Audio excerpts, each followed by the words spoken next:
اگر آپ نے ابھی تک ہمارے چینل کو سبسکرائب نہیں کیا ہے تو آپ کی اسکرین پہ اس وقت ایک سرخ کلر کا بٹن نظر آ رہا ہوگا، اس کے اوپر کلک کر کے ہمارے چینل کو سبسکرائب کر دیجئے، اور ساتھ ہی ایک چھوٹا سا گھنٹی کا بٹن بھی نظر آ رہا ہوگا، اس کے اوپر کلک کر کے آل کے اوپر کلک کر دیں۔ شکریہ۔ بسم اللہ الرحمن الرحیم۔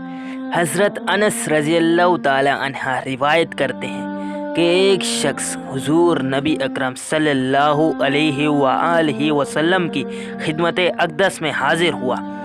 آپ صلی اللہ علیہ وسلم مدینہ منورہ میں خطبہ جمعہ ارشاد فرما رہے تھے۔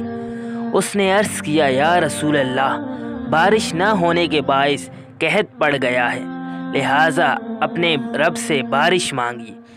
تو آپ صلی اللہ علیہ وسلم نے آسمان کی طرف نگاہ اٹھائی اور ہمیں کوئی بادل نظر نہیں آ رہا تھا۔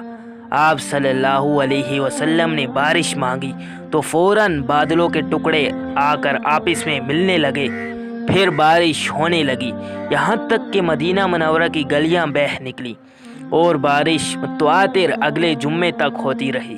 پھر وہی یا کوئی دوسرا شخص کھڑا ہوا اور عرض کیا، جبکہ حضور نبی اکرم صلی اللہ علیہ وسلم خطبہ ارشاد فرما رہے تھے، یا رسول اللہ، ہم تو غرق ہونے لگے، لہٰذا اپنے رب سے دعا کیجیے کہ اس بارش کو ہم سے روک دے۔ آپ صلی اللہ علیہ وسلم مسکرا پڑے اور دعا کی، اے اللہ، ہمارے ارد گرد برسا اور ہمارے اوپر نہ برسا۔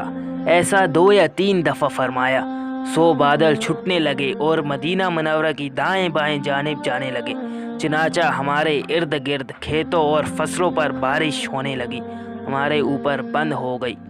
یوں نہیں اللہ تعالیٰ اپنے نبی کی برکت اور ان کی قبولیت دعا دکھاتا ہے۔